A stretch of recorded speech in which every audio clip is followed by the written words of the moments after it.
road where the shadows crawl. In the heat of night, the devil's call. The preacher's voice can't reach me here. The fire speaks louder than fear. Names and minor details have been changed, but the mountains are real, and so are the stories that come out of them. Ethan Brooks, 42, and his best friend Ryan Callahan, 39, had hunted these peaks together for 15 years. They knew the checkerboard of public and private land, the switchbacks that disappear into nothing, the way the wind can scream through the sawtooth ridges like something alive. They wanted one last bull before the snow locked everything down. They packed light, hiked 8 miles up a forgotten trail on the west slope, and made camp in a narrow basin ringed by 10,000-foot cliffs.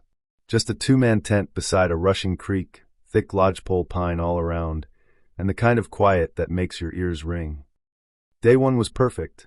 They glassed elk high on a golden ridge. No shots. They wanted bigger. That night the temperature dropped hard. Around 2:17 a.m. Ethan woke to a sound that wasn't the creek. A howl. Deep. Wet. Far too long. It rolled down from the ridge above them like thunder wrapped in fur. Then a second howl answered, closer.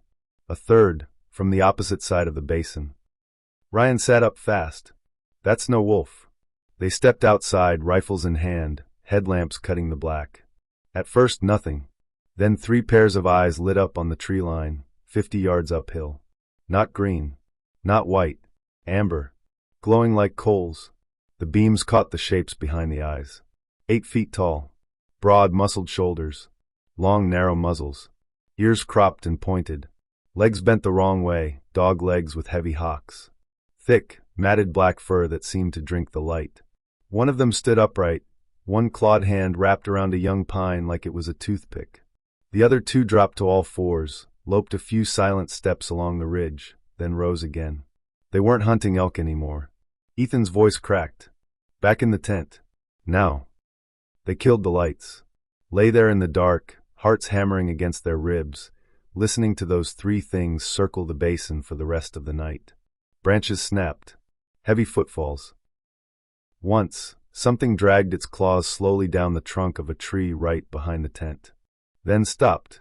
At first light they were already breaking camp. No coffee, no breakfast, just pure adrenaline. We're walking out. Right now. The trail down was narrow, steep, hemmed in by timber. By noon they knew they were being followed. A shape would appear on a parallel ridge, loping easy on all fours, then vanish. Another would stand motionless on a rock outcrop, watching. The third stayed hidden, but close. They could feel it. Ryan's ankle rolled on loose shale around 4 p.m. He went down hard, gasping. Ethan hauled him up. We don't stop. The sun dropped behind the peaks early in those deep canyons. Shadows bled together. And the dogmen stopped playing. The first charge came out of nowhere. A black blur exploded from the trees on their left. Ethan spun and fired twice. The creature screamed, a sound like a man being torn in half, and tumbled into the brush. But it got back up. They heard it. Then the howl started again. All 3 at once, surrounding them. The men ran. Flashlights bouncing, lungs burning, boots slipping on pine needles. Ryan was limping bad now. Behind them, heavy breathing that wasn't theirs. Ahead, another set of amber eyes on the trail, waiting. They reached the narrow defile where the walls went straight up on both sides. A natural choke point. A bad place. The worst place. One dogman stepped onto the rim above them, silhouetted against the last sliver of sky.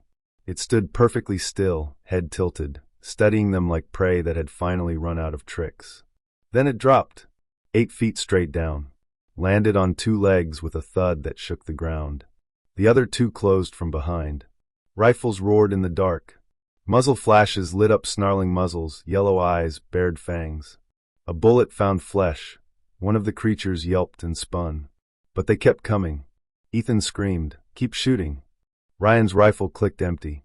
A massive shadow slammed into him from the side. Screaming, human and inhuman. A final, wet howl that seemed to shake the cliffs themselves. Then nothing. only the wind. When the men didn't check in the next evening, Ryan's wife called it in. By sunrise the next day, search and rescue was rolling. Park County SAR, volunteers, friends, family, 2 helicopters out of Bozeman. They found the camp first. Tent shredded like tissue paper. Backpacks ripped open. Both rifles lying on the ground, one with an empty magazine, the other with 1 round left in the chamber. Boot prints leading down the trail, and then simply stopping in that narrow defile. A few drops of blood on a rock. Not enough. No drag marks. No bodies. No clothing. No phones. Nothing. The search lasted 3 full weeks. Over 200 people. Dogs. Drones. Thermal flights until the pilots were exhausted. They walked every drainage, every game trail, every ridge. They found 0 trace of Ethan Brooks or Ryan Callahan.